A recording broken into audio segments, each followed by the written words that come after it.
Welcome back to the One Step Journey podcast, episode 28. 28. Thank you guys so much for tuning back in. It is a beautiful muggy day here, rainy day in the Chicagoland area. But November 3rd. Wow. Insane. We're already in November. The year is over. Flown by.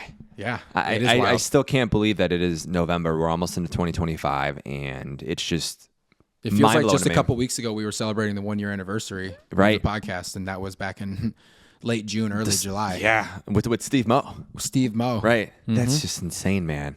But and we do have to address it because on the last episode we talked about it that the next episode was going to have Steve Moe on it. Shout out Steve Moe. We love him, but much love. Conflicting schedules. Yeah, again, it's tough. It'll be another story we can share. We had the same issue the first time because we dangled that carrot in the last episode at the very end, saying we're going to have an amazing part 2 with Steve Moe, and it is me and you on this muggy day. Yeah. Did you get in the cold tub, by the way? Not yet. No. I thought you were going to do it before. I was going to, yes, and then as you know, we have a bazillion trees in our backyard and a bazillion leaves, bro, and I just got so locked in on getting the leaves out of the air, bro. Don't you just love fall? I love fall, and I love these leaves falling in our backyard. Mm-hmm. You know what I'm saying? Yes. It just gives me more work to do. So thank you, God. I 100%. appreciate you. And every single day falling more and more in love with Boo. But, right, that is absolutely phenomenal. Here we are, baby. I love it. Slap happy, sleep deprived. Yes.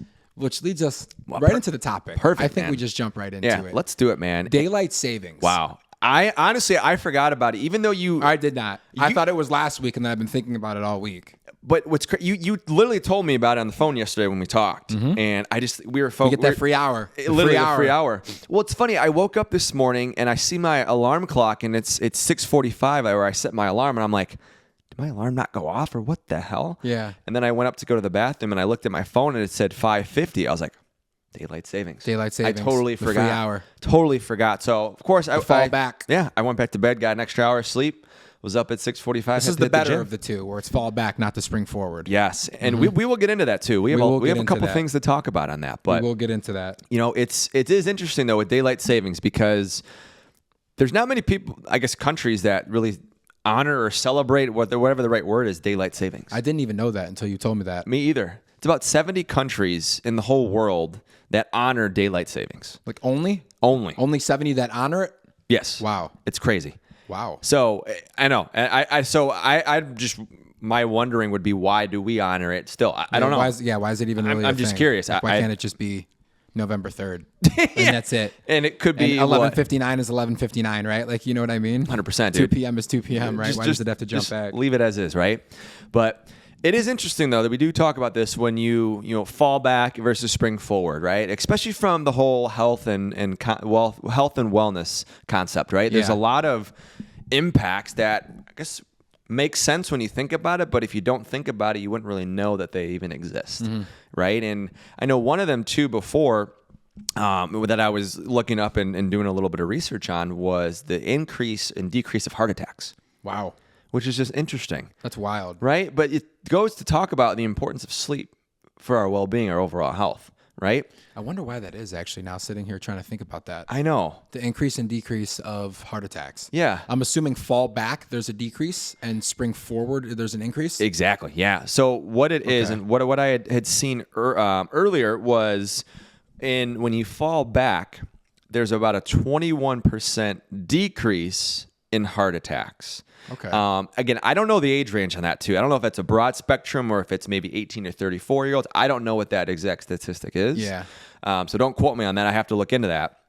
But decrease in 21% when you fall back. I wonder what the age range is, and then I wonder what the period of time that study or that percentage takes place. Is it a 21% decrease in heart attacks for the next week, that day? Right. That's month a good question. Following? Yeah. I'm kind of curious. I am too. It definitely will have us more pondering and 100%. taking a deeper dive into that. When we go talk about spring forward, there's an increase in heart attacks by about 24%. Because a lot of people lose sleep. Right.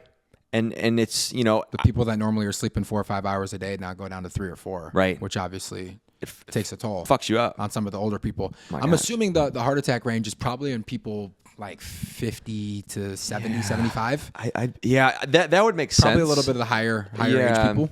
I wonder what it is though when like the younger age range of maybe 18 to 35. Yeah. What factors in like in terms of your fitness, your overall like there's so many factors that go into it, right? Like 100%. we could speculate on all this, but on all of it. You know, I think just hearing those numbers, you decrease 21% and fall back and 24% increase in spring forward. Yeah. Or spring forward. Yeah. It's just wild to me. That's the easy way to remember it. Yes. Fall back, spring forward. Simple as that. Because I was always confused. Daylight savings coming up. Oh God, like are we losing or are we gaining? Fuck man, I didn't even know. Yeah. Didn't even as know. a kid, but yeah, it makes complete sense. But how do you feel today? You feel well rested. I feel good, dude. I bet a lot of people do. Usually with the fall back, you do. Yeah. No, right? I'll be honest. I feel good. We had a pretty chill weekend. We did a lot of shopping yesterday. We ran a ton of errands, did a lot of cleaning around the house. Shout out Hobby Lobby. Hobby Lobby, Home Goods, and DSW. Let's go. We got Tina getting some nice kicks over there, brother. Some nice kicks, dude. She stepped up her shoe game. Shout out Tina. Shout out Tina, baby. Shout out Boo. There it is. But yeah, man.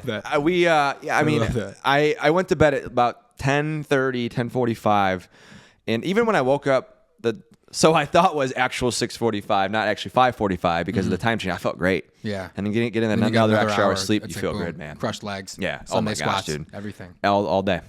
I kind of want to jump into something though here, right? Because we looked up some topics on daylight savings and the toll that it has on mental health, and I'm kind of looking at the first thing. Talking point number 2: sleep disruption. Daylight savings time changes can disrupt sleep patterns, leading to insomnia, poor sleep quality, and tiredness. Poor sleep is directly linked to worsening mental health, affecting mood, irritability, and overall cognitive function. Sleep deprivation can particularly exacerbate symptoms in individuals already dealing with anxiety or depression.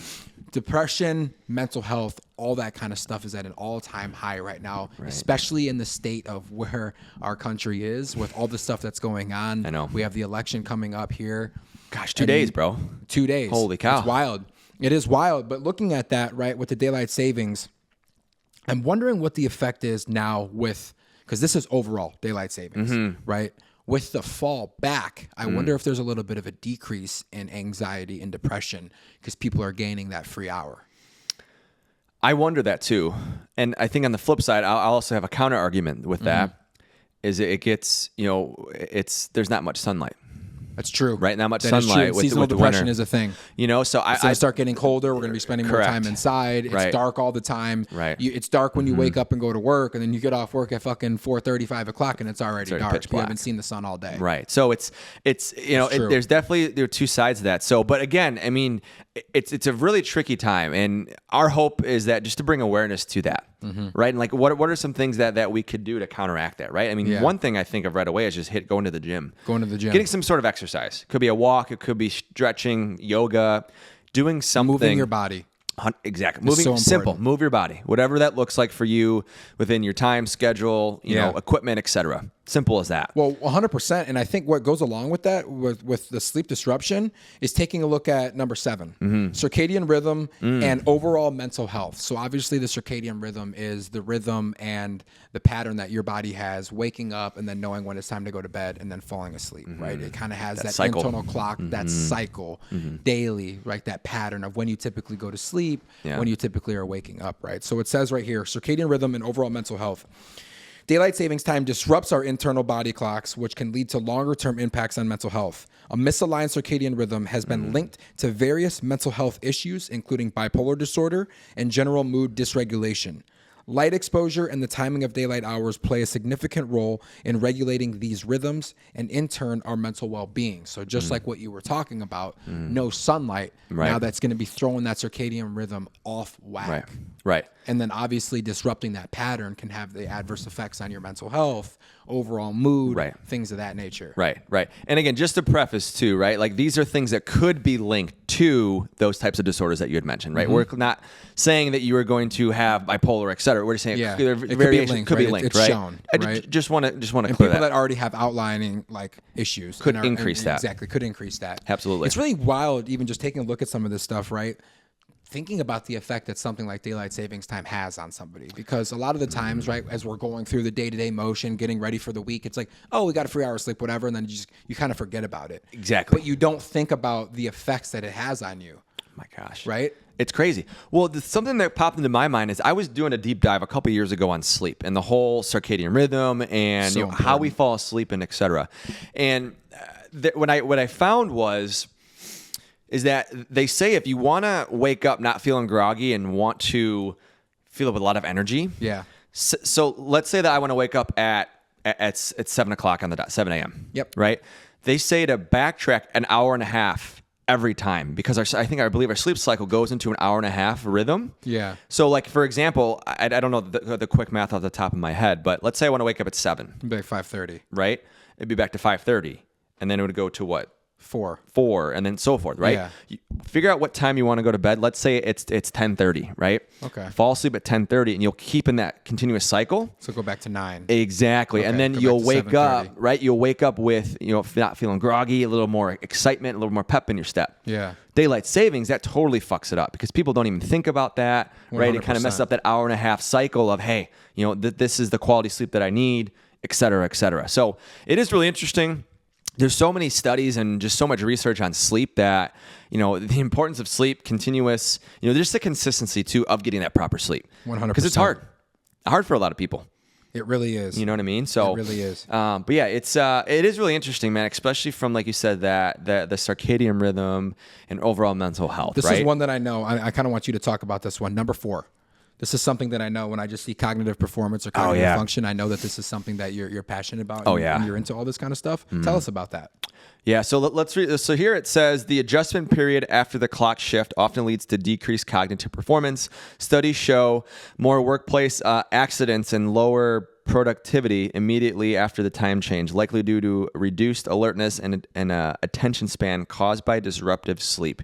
Yeah. I mean, honestly, when we look about the overall, well-being of us as humans, right? There's obviously sleep, obviously, what foods we put into our bodies, exercise, etc. And I mean, sleep, right there, cognitive performance and productivity. I mean, prime example, I hate to throw this back on you, but like last night you had a rough night, you couldn't sleep. You know what I mean? Dude, like seriously though. Fuck, I'm like literally falling asleep right now. 100%, right? But the point is, it's like if you would have had a quality night's sleep, probably wouldn't be feeling that way, right? So it does kind of impact your alertness, your focus, what you... Oh, it does. Your attention span too, I'm sure, as well. Dude. You know what I'm saying? Shout out to my stomach. Shout out to his stomach. Shout out to my stomach. I just did something really quick, and I just looked up on average how much sleep we need a night. And it's saying adults 18 to 64 years, 7 hours per night. Wait, hang on. 18 to 64 years? 18 to 64 years old. Okay. Right? So from ages 18 to 64, you need 7 to 9 hours per night. Some people may feel fine with 6 hours, and while others may need closer to 10, but 7 to 9 is kind of that sweet spot. I'd be curious to know why. I mean, I agree. Personally, I mean, obviously everyone's different. Mm-hmm. It could be 7, could be 9, it could be 8, right? But some of those people that because I know there is a certain disorder out there. I can't recall the exact name. Maybe you could look it up. What is it? But someone who can get 4 hours of sleep and feel perfectly fine the next day. There is a certain disorder out there. I can't think of what it exactly is, but you don't need as much sleep as the average human being in the world, and you can function just at as high performance, if not more so than the human that gets 7 to 9 hours of sleep, which is recommended. I forgot the name of it though. So a kid recently told me about this. Who was coaching in football. Is it SSS, short sleeper syndrome? Possibly, yeah. Tell People me what with this condition naturally need less sleep, often thriving on 4 to 6 hours per night without experiencing the negative effects that others would, like fatigue and impaired function. Exactly. Short sleepers usually have high energy, productivity, and do not feel the need to catch up on sleep. True short sleepers are rare. Only about 1 to 3% of the population have there. it. Boom. It's crazy, dude. That is crazy. I don't know. I know maybe 1, maybe 2 people that have that disorder, and it's just wild to me. I don't understand it. It's something that you're born with, obviously. Yeah. Like I don't think you can, quote unquote, get that, right? But you're something that you're born with. I usually feel great off about 6 to 7. Do you? Yeah. That's a good sweet spot for you. Sweet spot for me. Sometimes I feel if I sleep more than that, I feel really groggy. Yeah. Like you feel like you oversleep. See, what's interesting I agreed with that too, and I also and this is what I've at least research that I have done personally. Again, this is years ago. It could have changed, so don't quote me on this. But they have talked about going to bed between the hours of like 9 and 10 and getting 7 to 8 hours and whatever the math is on that, waking up at like 6 a.m. or so and feeling great. Or if you go to, let's say you go to bed at 12 or 1 and you wake up at 7 or 8, you may feel a little bit groggier. 100%. And I believe that's because of the REM sleep, because that's your highest cycle. It's the REM cycle. Right, the REM cycle. Yeah. So later, because you need to get between, it takes a little bit to get into that cycle. Yeah. But that's when the recovery aspect hits in. That was part of the reason that I wanted to get that Whoop, was to be able to track that. Oh my gosh, dude. I don't wear it anymore. Fucking Whoop sucks. You really? can whip that out if you want. Yeah. You don't like it? I didn't like it. Really? I felt like it was really inaccurate. It wasn't giving me accurate readings. I felt like. I'll be honest with you. I had a malfunction with mine where mine just wasn't charging. Really? And then I plugged it in to my fast charger with my iPhone, and it charged right away. Really? So now it's working, but for 2 weeks it was fucking up. I canceled my membership, bro. I haven't worn it probably in like 3 months. Yeah, a couple months. Wow. Dang. So I guess we can't challenge each other in the cold tub anymore. In the cold tub. Dang. Well, we still can though. No, I know. On the honor system. We will. 100%, dude. But I'm looking up down here on some of these statistics. So scrolling down, looking at Talk to me. Some statistics. It's a mouthful, related to the impact of daylight savings time on mental health, sleep, and general well-being. Yeah. Right. I see that. Talk to me about what number you're at. Right here, I'm looking at number 1, the increase in depression and seasonal affective disorder, SAD. Studies show that depression rates tend to increase by about 11% following the end of daylight savings time in the fall. When the days become shorter and people are exposed to less sunlight, just like we were talking about earlier, this is especially common in areas further from the equator where the shift in daylight hours is more pronounced, right? We're in the Midwest. As we look outside right now, yeah, of course it's raining and it's a little bit gloomier, but it's just dark out. Yeah. The seasonal depression is real. The prevalence of seasonal affective disorder, SAD, affects about 5% of the U.S. population, with another 10 to 20% experiencing a milder form of winter-related depression, often called, as on the street, as normal people do, seasonal depression. Right. Wait. So at doubles, if not quadruples, it looks like. Holy cow. And within winter-related depression. That's crazy, dude. That's nuts. It's saying right here, just like what we were talking about with number 2, sleep disturbance and insomnia, the spring daylight savings time, so the spring forward, often leads to an increase in sleep disturbances. A study published in the journal Sleep Medicine Reviews found that sleep efficiency decreases by up to 10% after the time change. A study by the American Academy of Sleep Medicine found that about 40% of adults report struggling to adjust their sleep schedules following spring forward. Holy cow. That is crazy. Yep. So spring forward sucks. Just the impact of sleep can really impact you significantly without even realizing it.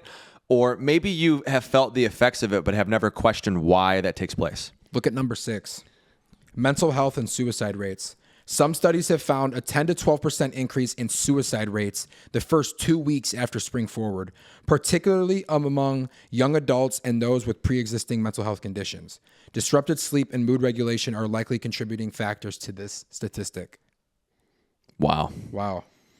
It's sad. That is just really sad, man. And crazy to think about just the impact. The effect again, it is. Just sleep. Just a little bit of the lack of sleep and just throwing somebody off the rhythm. If somebody's already kind of standing on shaky ground, even just something like that, shifting the circadian rhythm and the patterns can be the straw that breaks the camel's back. Seriously, man. That is nuts, man. It is sad. That is nuts.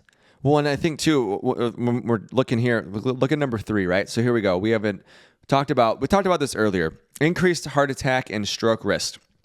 Research from the American Heart Association shows that heart attack risk increases by 24% on the Monday following the spring forward change. So so that's insane. Yeah.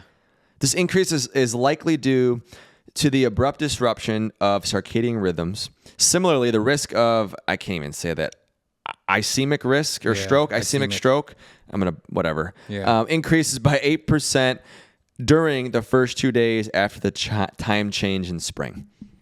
I mean, if you really take a step back and think about it, your body's adjusting to the circadian rhythm over 6 months, right? Because it's going to be from now until the fall. Right, 6 and then months. Even just like that abrupt change that throws it off, springing forward an hour and losing it, right? So now 7 p.m. is 8 p.m., and just that minor change has such an effect and toll on so much that goes on within our body. Totally F you up. That's nuts. Like, I would be interested to see even how many people just get sick, right? With just get a common cold or something after that, after it just throws off that minor change, right? Immune system, cognitive function, circadian rhythm, all this kind of stuff. Yeah. Dude. It is interesting. It is interesting. It makes me want to take a deeper dive into this because it's a good topic to look into, obviously, because it's relevant right now because it just happened this morning, and just thinking a little bit deeper. Yeah. You're right. You want to know what's funny too about this? I'm thinking back to college days, right? So think about, right? You go out, you're like, oh, we have an extra hour, free hour, fuck it, I should stay out. Literally, dude. And I think about that, and like I of course did it because it was college. You had a good time. You go socialize, drink the whole nine. Another free hour. But looking back at it, dude, that was totally fucked. I know. That totally is. It's terrible for you. It is horrible. I don't regret it, of course, but just thinking about it as like my older self, that's just mind blowing to me. I know. It's nuts, bro. You know, but power of sleep, man. The power of sleep. It goes a long way, man. And, you know, I know that there's a couple other statistics that we have on here that I'm just really curious to take a little bit deeper dive into here, right? Yeah, so talk to us. Let's see what we have here. So this is interesting. So I'm going to bring this up. I'm curious because I don't know. I'm curious your thoughts on this. Number 3. So scroll down to the daylight savings historically been associated with certain benefits. In terms of energy savings, potential reductions in crime and traffic incidents. Interesting. So if we look at number 3, this is interesting. The reduction in crime rates? Yeah. Studies indicate that daylight savings has been associated with the 7% reduction in robberies in the evening hours as criminals are less likely to operate in daylight. The longer daylight hours can deter other types of crime as well. Okay, so I'm assuming it's the spring forward. Yeah, I wonder what the number would be. Yeah. Wow. If I had to guess, it would probably be almost double. It says the Brookings Institution found that the daily rate of robberies decreases by about 27% during the extra hour of evening daylight, just because it's lighter longer. Yeah, that makes sense. I'd be interested to know where these stats were taken, right? Is it Anchorage, Alaska, or are we looking at Chicago, Illinois? That I was just going to say. City. I mean, you have to look at the whole demographic because that's obviously varies between those two cities and states alone. Obviously, it shows right here the physical activity and outdoor time. It's linked to increased physical activity levels. When it's lighter longer, people are outside longer. Yeah. Right? And then obviously when it's dark quick, people are going to be going inside quick. Oh, my gosh. That makes sense. That is crazy, though, man. I looked up right here. I said, how much REM sleep do we need a night? Adults generally need about 1.5 to 2 hours of REM sleep per night, which is roughly 20 to 25% of your total sleep. For an adult getting 8 hours of sleep, this means about 90 to 120 minutes should be REM. REM sleep is crucial, right? Because it supports memory consolidation, emotional regulation, and cognitive function. It's that real recharge of your body. Yeah. REM sleep cycles typically increase in length as the night progresses, with the longest cycles occurring in the last few hours of sleep. So if someone is sleep deprived or wakes up early, they might miss out on that crucial REM sleep cycle that they much needed, affecting mental and emotional health. And that's why they feel groggy and like crap the next day. And obviously, it varies based on age, genetics, overall health, and things for sure. Of that nature, there's so many factors, right? REM but a broad overview. REM is important. I just looked up how much REM do we need a night. Yeah, that's crazy. Well, I know who's getting a lot of REM sleep tonight, though. My boy. Me. You know what I mean? And beef stew. Beef stew, baby. Yeah. I can't wait to hear how that tastes, bro. Yeah. Oh my gosh. Sorry, we're just side note here, but 100%. But yeah, dude, REM sleep. Sleep is very important. Right. I'm assuming, right? My dad always says that you don't want to be an ass and assume, but I'm assuming everybody that's listening to this podcast should know sleep is very important. Yes, it is. And you need sleep. If you're not getting it, get it. And if you don't know it, now you know. Now you know. Right? And if you don't know, thanks for coming back to the One Step Journey, right? And coming to learn more and getting that daily nugget. Yes, dude. Seriously. 100%, man. It really is, dude. And, I think as we kind of, in close here and wrap things up, right? So there's a lot of things we talked about, right? I think when we first talked about daylight savings, it impacts our mood and depression and our whole disruption of sleep, right? There could be an increase in anxiety, depression on top of seasonal depression when we fall back. Yeah. Right? Could have that impact too when we spring forward. Luckily in the spring forward, where my mind goes is like, hey, we're starting to get some more positive weather. Sun's out more. It's getting warmer. Exactly. Getting excited. That statistic could potentially decrease a little bit. Yeah. I don't know by how much though, but I would be curious, right? Definitely there's an impact of increased anxiety like we talked about, cognitive performance and productivity. We talked about it already. I mean, having quality sleep, man, like it's so key. You have to, like, even just think about it, right? For like the first thing that comes to mind real quick, and I won't go on a tangent, but when we were doing the Boys for Life, right? And some days we do it on a Sunday. I'd be hungover as shit. I remember a couple of those right? days, And I wasn't there. I couldn't do it. Right? I was like, Kep, I'm gonna need you to kind of pull the weight here a little bit, because I just couldn't do it. Again, my choice, the right? days where I was so hungover, bro, off those NAs, and I'm just like, yo, listen, I need you to carry the boats and the logs, brother. Seriously. No, honestly though, right? So that obviously impacted me tenfold. Yeah. Right? And you feel it, literally. You literally like sitting do feel there, it, you're man. like, damn. Like, I can't focus. Like, I'm trying to like sit here and like literally look at you. Yeah. My brain is like in That's how I feel Anchorage, right now, Alaska. 3 hours of sleep. Right. My mind is just yeah, right. It's beef stew. Beef stew. Literally. It's literally beef stew. Right. So, but that just shows the impacts of not getting quality sleep. Kind of what I'm thinking after this entire conversation, and it's obviously a recurring theme. This is now episode 68, even back to the Boys for Life days. What I think of, be intentional. Yeah. Set aside time. It should be one of your top priorities is getting quality sleep. 100%. And getting onto a strict routine and pattern. Get that circadian rhythm in check. Yeah.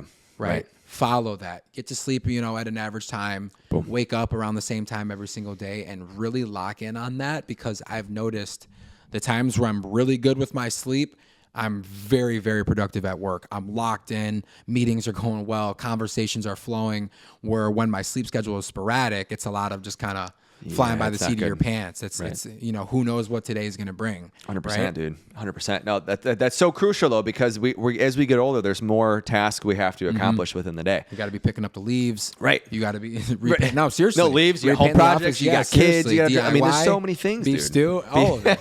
I'm serious. It takes time. I know it does, man. So but be intentional, seriously, and prioritize that sleep. Yes. And I'm actually really happy that you wanted to talk about this today. Obviously, it is relevant now with the fall back, but just realizing the effect that something like this, which seems so minor, can actually have. It can trickle into so many other aspects of just your overall well-being. Mm-hmm. Yeah. Seriously, man, without realizing it. And that's the thing, right? So we can just bring a little bit of awareness, drop some nuggets for you to implement within your life. That's all we can ask for. That's all it is. Right? That's all we can ask for. So, to kind of end close here, right? We talked a lot about, like I said, daylight savings, the importance of it. What are some things that you can do to better your sleep, your overall health, well-being, cognitive function, and just being more productive with your days? And some ways and some nuggets that we gave you on how to be able to kind of fight and overcome the things that could come from the daylight savings. Yeah. I'm serious. No, I know. No, for sure. Right? No, 100%, like being dude. intentional. Yeah. Getting good sleep. Yes. Not doing what I did. Right? Not letting that stomach churn like butter until 4 o'clock in the morning and waking up to prep beef stew. Right. Not basically. And then go hit legs for some reason. To translate that means don't have a weak stomach. Yeah, that's what don't it have means. a weak stomach, right? Try to strengthen that with kombucha or whatever. No, but seriously, in all seriousness, though, I absolutely like this conversation. Me too. Thank you guys for tuning back in and taking another step with us on this journey and on whatever journey it is that you are on. We always appreciate the continuous support. You guys coming in, week out. As you guys know, new episodes every single Tuesday. Thank you so much for listening, watching, viewing, and subscribing. We'll catch you on the next one, and we love you guys. Love you guys. Peace. Peace.